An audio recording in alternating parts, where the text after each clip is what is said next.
rất kề một bánh nóng nữa phải ta do rồi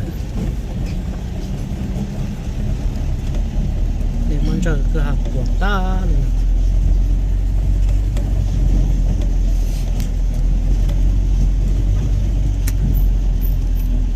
nó chỉ tiêu anh dê là phải gần đây không tiêu anh dê phải là do rồi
kế trong hàng nữa rồi tôi nhô à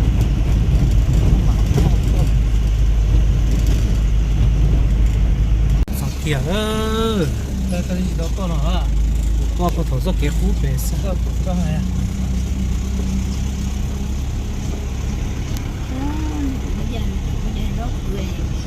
sao kia lối giòn bắn nọc nữa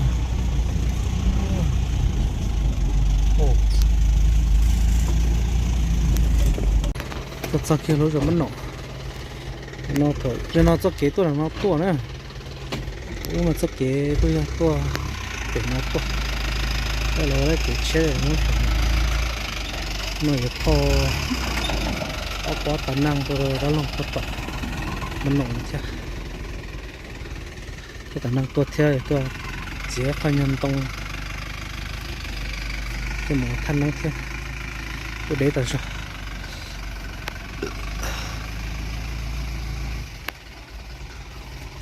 tàu đào nó bự mà sụp bự mua trái bể to đó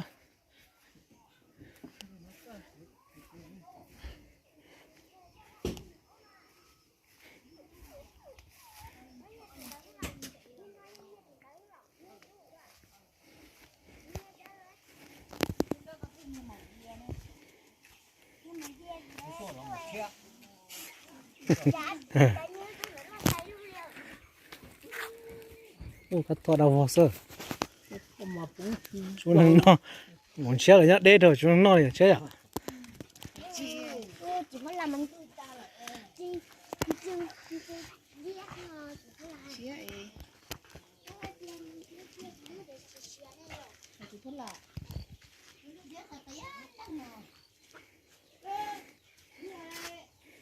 chế tuần rể của thị nhỏ xưa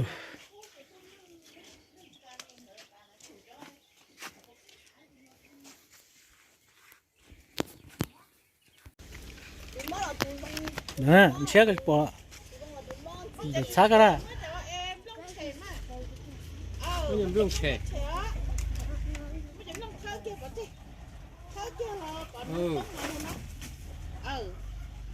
mà bỏ chỉ chắc gọi cho từ sẽ tốn này mà bỏ chế các bên đó hết mà mới phải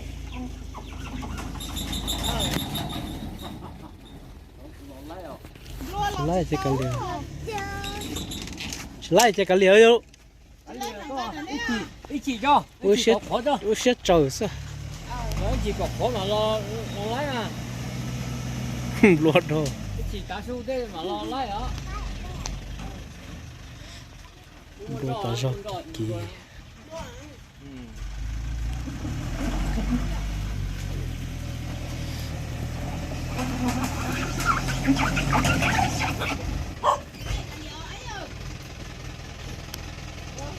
Lái rồi, cái liều.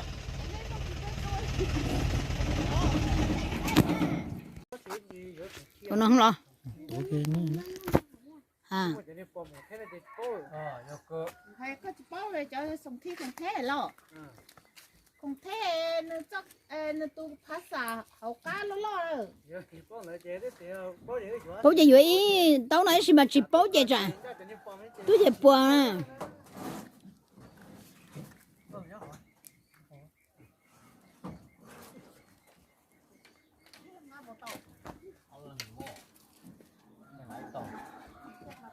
chị nhà hàng thế à dù yên cả tội hết mà nếu mà mua chỉ cho mẹ à chỉ mua nâng cầu chỉ mẹ à thế là cho bố mua thế à mà này xí xí ấy chỉ cho mẹ chăn được không Nâng cổ nó chi cái cái mua có cơm thôi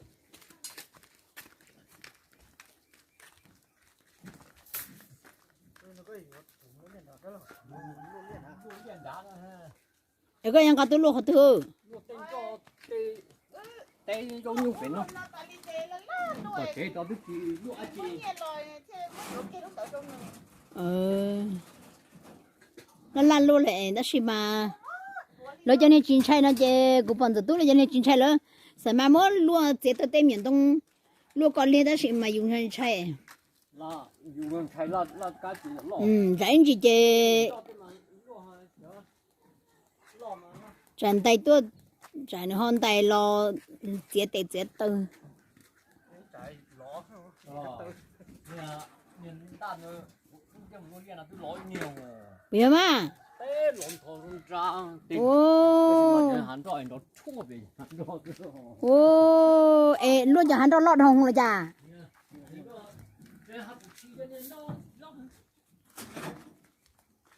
ô ê hai buổi chiều trước chẳng họ sắm mắt lọ mà Đó, mình đã thế anh chứ. Mình đã hả, dần cái lọ. Đây bỏ chân. cái giờ không tao tao chơi thế ấy Cái con ngà cho nên chọn đủ theo vậy nào. là ngã tôi chắc cái tao xíu xíu nó Chọn đủ để chế lọ ha. Chọn đủ để có cái bùa nó xịt lấy. cái chả bùa à cái chả Bùa lên. Sắp bom bắn nổ này. Thôi cảm ơn tôi đã lâu theo. Nhà phụ trưởng hạt giờ tôi vừa những cái là chàng này. Những là bùa tài ha. Những ta bùa là theo chặt câu chuyện cha cỡ không chỉ cha những nhỏ đều câu cũng như thì mọi người cũng liền con khối liền là cái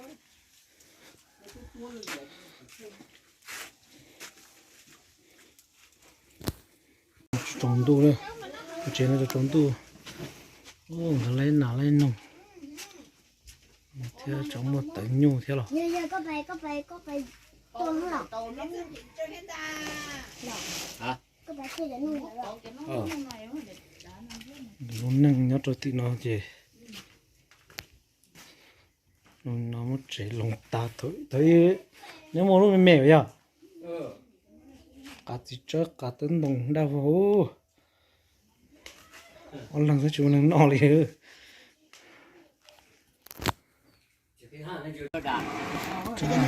Ta ta phải dùng liền. ô lo nó phải để muốn thếเขาลงตัวกันหลงเต้นถูกมันมาโอ้ตัวสายเด็กกูยังอยู่คนนี้ก่อนเนาะได้ใช่ไหมจ้ายังไม่จะเน้นล่อไหนย่อ À chị, ให้จะเน้นแต่ละไอ้ก็ว่าเชียง em có tôi được có liền nó เด้อrất nhiều đi hay cái gì nọ mới trong một ngày đó nhiều thì nó ôn đuổi trà nó mới ôn lon thọ già chiến đó chị, nó cho nên nó chị nó cũng hay, cho nên nó cái chị những gì có nó những tiền rõ xóa rồi chiến đó tóc, nó sẽ tròn tông, nó phân kê kê lụa cái luôn này xem mất gì đấy tông rồi chả nào rồi nó sẽ rồi nó ngô nhung chỉ chỉ đó là nữa chả ngô nhung chỉ có chỉ luộc rau cá chén đông xí là thôi giờ cũng muốn có đàn điệu lọ lọ giờ cũng gì tôi trái này cũngต้องการตัดผมมั่งrồiดีแค่ไรหลายด้านนี่แต่จะเนี่ยเลียเยอะอีเนี่ยเงี้ย nên nhiều nhẹ chỉ dùng lại rồi nhung gì chứ hả chỉ có như thế này thôi thấy cái gì tim bù đâu cái này ngồi hành bên nào cũng dùng lại chứ lại rồi nhung gì ngồi cái này chưa lon dùng lại nhẹ nhẹ thế này để nó nhung có cái luồn rọt rồi này được tự ta con gì ta lo thì quốc đi ta lo để có trang hình năng cho họ đây nữa nè con lo ừ thế nó có bị chưa thế nó như vậy rồi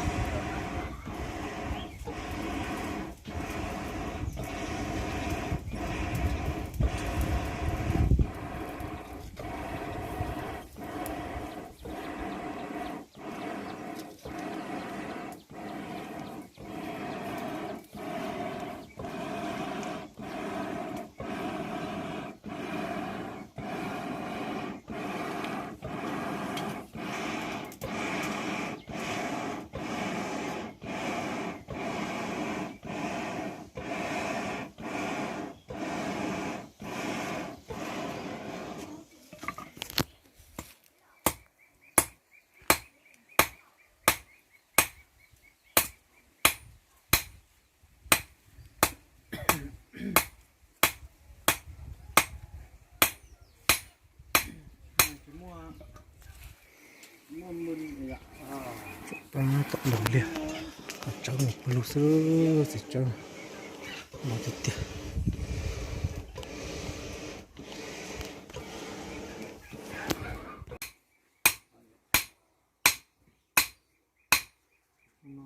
nó cái cho đi rồi nó không là nhìn nhận rồi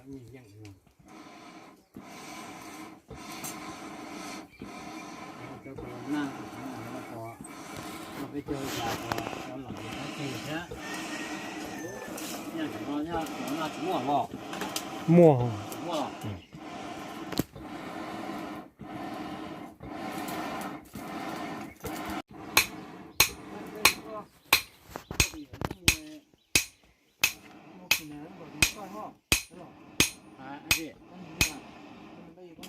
bây giờ bây giờ nó phải nữa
thông nó xị trong xị trong thổ nên nó chẳng là chỉ xị chẳng nó không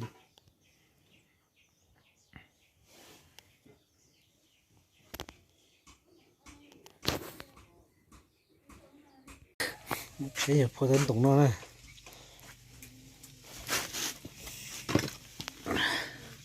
thân tổng nó xịa đại đào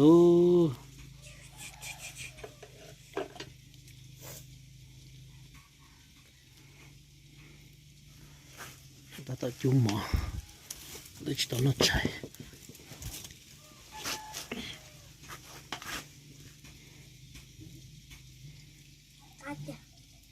cá tiền này có sao thế thì nó mà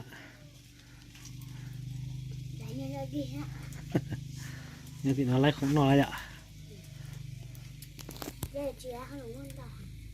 thế thì chỉ bông nhẹ mà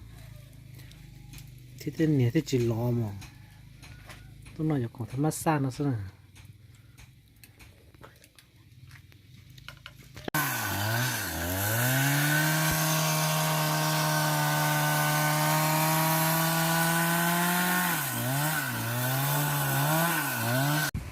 bao nhiêu này đã lồng pan à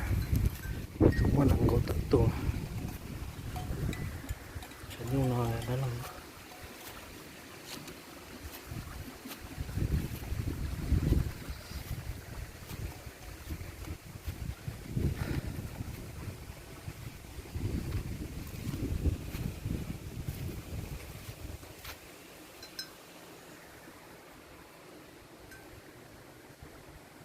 xin này chơi tôi phơi nữa sao cho cuốn thế này thế chơi tôi nhậu hơi đúng rồi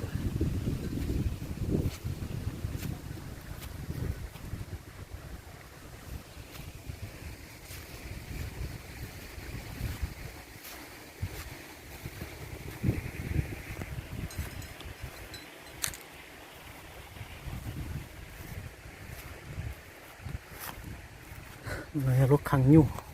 và rồi nhu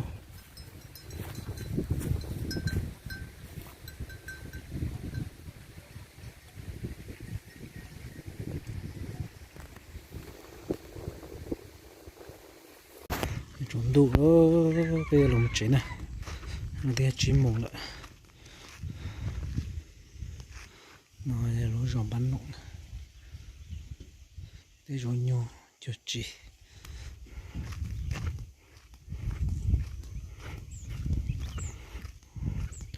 nhiều cái thịt trơn nó cho nhiều trơn rồi nè bây giờ bị chế了cho nó kể là một khó chia lại thì giờ cái chế to sắp bể to rồi bể nè thì nó một khó to lên nó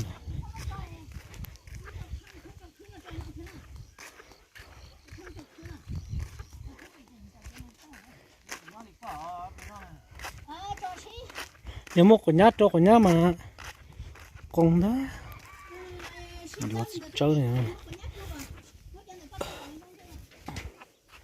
chơi lo cái cổ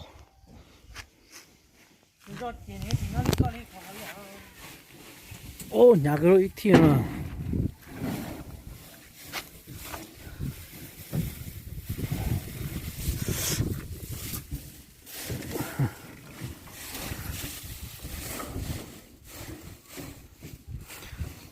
cờ bên đây nông cho một thanh năng và trung năng thế này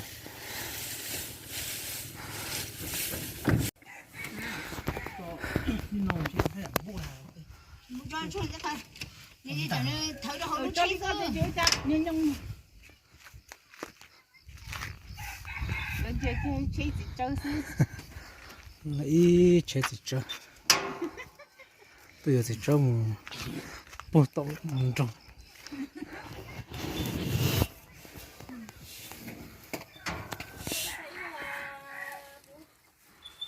đầu tiên này